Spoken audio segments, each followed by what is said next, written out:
Contoh zaman sekarang untuk para wanita. Bukankah di antara sunnah yang diajarkan oleh Nabi SAW, bahkan diajarkan oleh Rabbul Alamin, adalah misalnya menetap di rumah.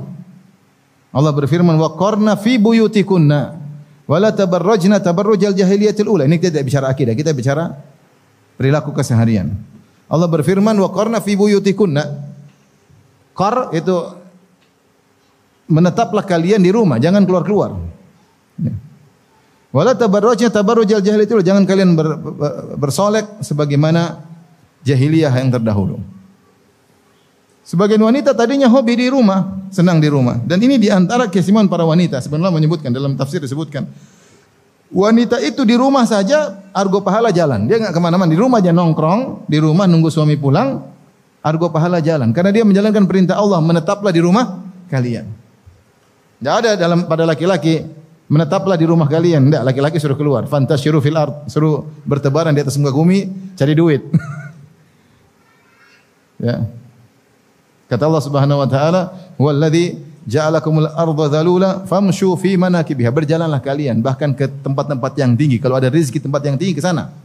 Kalau perempuan enggak, wa qarna fi buyutikunna. Perempuan justru nongkrong di rumah, justru pahala mengalir. Makanya saya ingatkan kepada ibu-ibu, ketika di rumah jangan lupa dalam rangka menjalankan perintah Allah. Ingat ayat ini. Wa qarna fi buyutikunna. Hendaknya kalian menetap di rumah kalian. Ketika dia niatkan saya menetap karena Allah, argo pahala berjalan.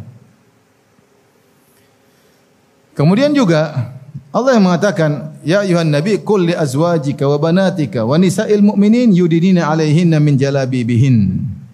Dzalika adna ayyurafna fala yu'dzain. Wahai nabi, katakanlah kepada istri-istri kalian, kepada putri-putri kepada istri-istrimu, kepada putri-putrimu dan kepada para wanita kaum mukminin agar mereka memakai jilbab. Laki-laki kalau keluar rumah dia tidak dapat pahala, tapi perempuan keluar rumah pakai jilbab, argo pahala jalan. Dia keluar pakai jilbab, argo pahala jalan karena dia menjalankan perintah Allah Subhanahu wa taala. Tapi ini perkara yang sederhana, menetap di rumah. Apa menetap di rumah? Bukan menetap di rumah untuk nonton film Korea, tidak.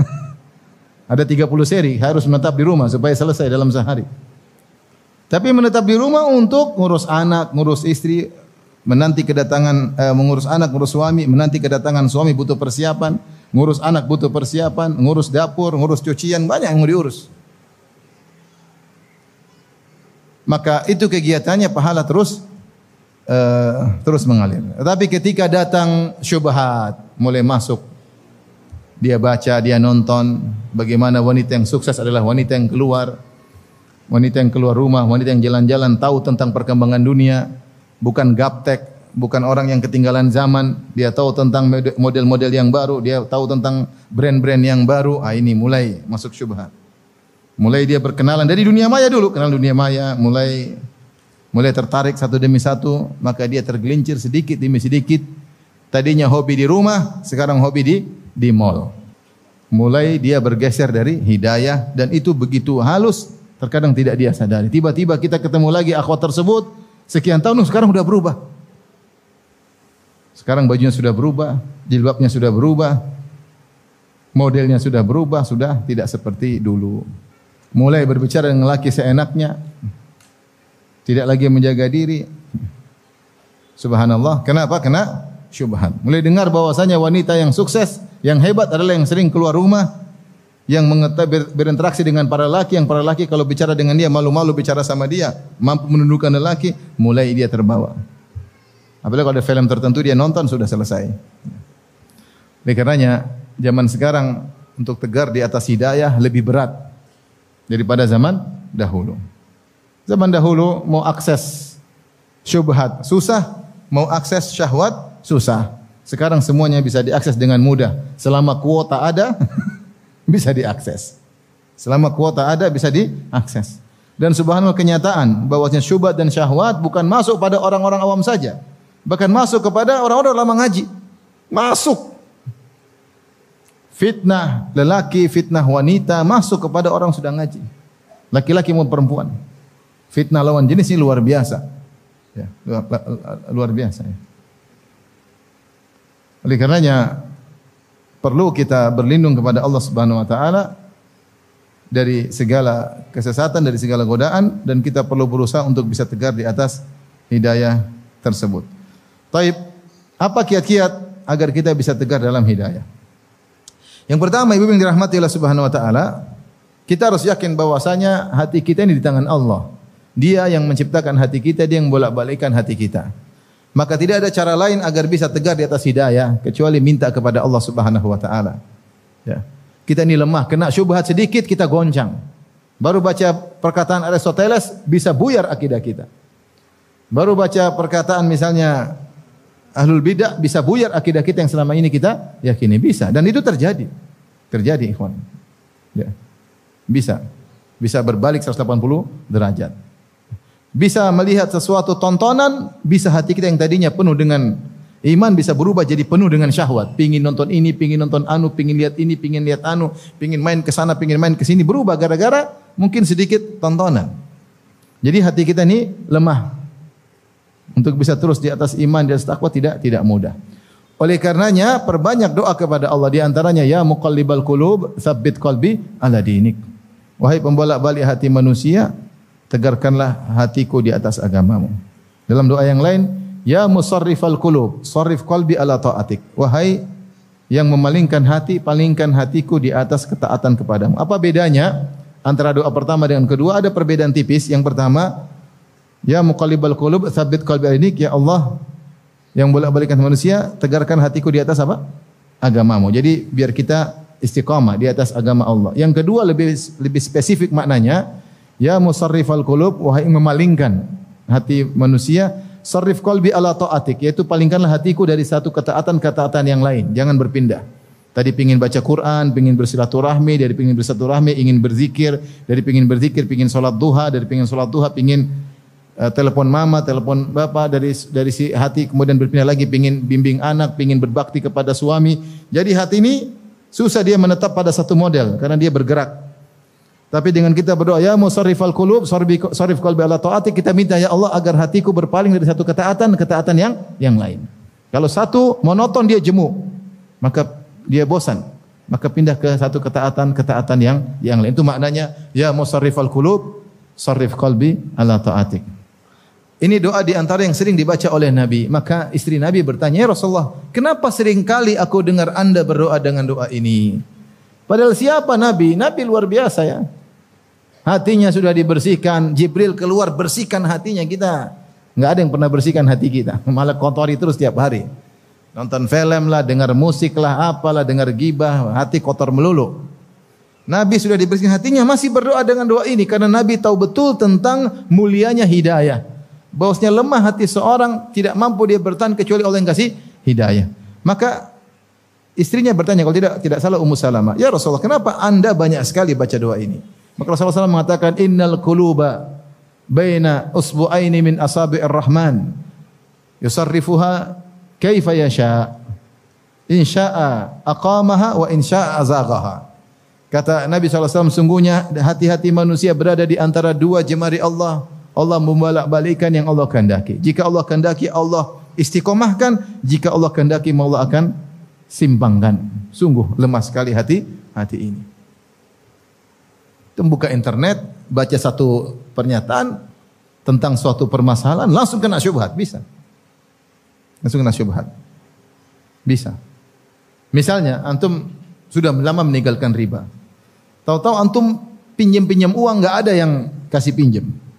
Teman-teman pelit semua ya. Akhirnya antum baca satu makalah tentang halalnya riba. Oh iya ya. Ternyata boleh ya. Antum cenderung untuk membenarkan, kenapa? Karena antum ada keperluan, paham? Sehingga antum cenderung karena ternyata syahwat itu ikut merojihkan tanpa kita sadari. Saya lebih memilih pendapat riba dengan model ini boleh. Kenapa? Karena saya ada keperluan. Akhirnya kena syubhat, akhirnya terjatuh lagi dalam riba. Ini penting bahwasanya hati ini sangat lemah. Makanya Allah berfirman tentang Nabi SAW, kata Allah Subhanahu wa taala, "Walaula an tsabbatnaka laqad kita tarkanu ilaihim syai'an qalila." Kalau bukan kami kokohkan engkau wahai Muhammad, tentu kau sudah condong kepada mereka dengan kecondongan sedikit, subhanallah. Tentu kau akan condong. Karena Abu Jahal dan teman-temannya memberikan logika yang sangat baik kepada Nabi. Ya Rasulullah, di antaranya kata mereka, yang miskin-miskin suruh pulang dulu ya Rasulullah. Biar kami saja yang kaya-kaya yang ngaji, yang hadir di pengajianmu. Kalau kami yang kaya-kaya hadir di pengajianmu, nanti banyak pembesar-pembesar yang hadir. Kalau nanti pembesar-pembesar hadir, nanti yang miskin-miskin ikut belakangan. Kata mereka, yang miskin-miskin minggirin dulu. Nabi bisa goyang juga dengan syubhat yang dilontarkan oleh Abu Jahal CS. Makanya Allah berkata, walaula an tsabbatnaka, kalau bukan tidak kami kokohkan engkau, sungguh kau sudah ada kecondongan. Sudah ada kecondongan. Mengerikan ya. Ya. Dan itu dibawakan juga oleh ulama pada tafsir firman Allah Subhanahu wa taala, wasbir nafsaka ma'al ladzina yad'una rabbahum bil ghadati wal asyi yuriduna wajha wa la ta'du aynaka anhum turidu zinatal hayatid dunya. Dalam surat Al-Kahfi. Allah bawakan ayat ini kata para ulama karena ketika itu Nabi sedang dirayu oleh Abu Jahal CS dengan tadi ide yang saya sebutkan tadi. Sehingga kayaknya menarik ide ini. Yang miskin-miskin minggirin dulu, yang kaya-kaya dulu hadir. Maka Allah mengatakan wasbir nafsaka, sabarkan dirimu bersama orang-orang miskin. Jangan dengar perkataan apa? Abu Jahal dan teman-temannya. Ya. Kadzalika naqussu 'alaika min amba'ir rusuli ma nuthabbitu bihi fuadak. Perhatikan. Kata Allah, demikianlah kami kisahkan kepada engkau wahai Muhammad tentang kisah-kisah para rasul ma nuthabbitu bihi fuadak, yang membuat hatimu menjadi kokoh. Jadi Nabi sendiri yang kokoh kan siapa? Allah Subhanahu wa taala. Di antaranya Allah kisahkan kepada Nabi tentang kisah-kisah Nabi terdahulu, Nabi Nuh, Nabi Ibrahim, Nabi Musa, Nabi Yusuf, agar Nabi kokoh. Nah, kalau Nabi SAW saja butuh untuk dikokohkan, padahal hatinya sudah bersih luar biasa, apalagi kita yang masih hati kita penuh dengan kotoran. Makanya kita harus yakin dan benar-benar seyakin-yakinnya hidayah di tangan Allah. Maka mintalah as-sabat, kekokohan kepada Allah Subhanahu wa taala dengan doa-doa tadi yang kita sebutkan, dan berdoa dengan tulus, ya Allah, sampai kapan saya bisa tegar seperti ini Allah kalau engkau tidak menegarkan aku, ya. Teman-teman sudah mulai berguguran, ada yang mulai hobi keluar rumah, ada yang mulai nonton Korea, bahkan ada yang mulai tidak malu sebarkan link Korea. Ada yang mulai hobi nonton berita-berita artis, ada yang mulai hobi, subhanallah. Sampai kapan saya bisa kuat ya Allah kalau engkau tidak kuatkan aku. Jadi hidayah di tangan Allah Subhanahu wa taala. Ini yang pertama harus diyakini. Kemudian di antara hal yang dilakukan, ini saya mau singgung ya. Jangan sekali-sekali menolak kebenaran yang datang. Kalau ada kebenaran yang datang, telah jelas kebenaran, maka jangan sekali-sekali ditolak. Meskipun kita belum bisa melakukannya, tapi kalau ini hak, kita jalankan. Kita jalankan. Karena kalau kita sekali menolak padahal kita tahu kebenaran, ini rawan kita terjungkal di kemudian hari. Para ulama berdalil dengan firman Allah Subhanahu wa taala, ya. Wa nuqallibu afidatahum wa absarahum kama lam yu'minu bihi awwala marrah wa nadharuhum fi tughyanihim ya'mahun. Kata Allah Subhanahu wa taala, kami palingkan hati mereka dan pandangan mereka dari kebenaran, kami palingkan. Kenapa Allah palingkan? Kama lam yu'minu bihi awwala marrah, karena mereka sebelumnya tidak beriman. Sudah datang hidayah, kebenaran mereka tahu, kebenaran mereka berpaling. Maka balasannya berikut-berikutnya pun demikian, mereka mudah berpaling. Kenapa Allah palingkan hati mereka? Karena pemalingan mereka yang pertama. Kama lam yu'minu bihi awwala marrah. Karena mereka tidak beriman pertama kali datang hidayah, mereka tahu benar, mereka menyimpang. Makanya kata Allah Subhanahu wa taala, "Falamma zagu azagallahu qulubahum." Tatkala mereka menyimpang, Allah semakin menyimpangkan hati mereka. Maka jangan sekali-sekali menolak kebenaran. Kalau sudah tahu ini jelas benar, jangan sekali-sekali menolak kebenaran. Meskipun kita belum bisa melakukannya.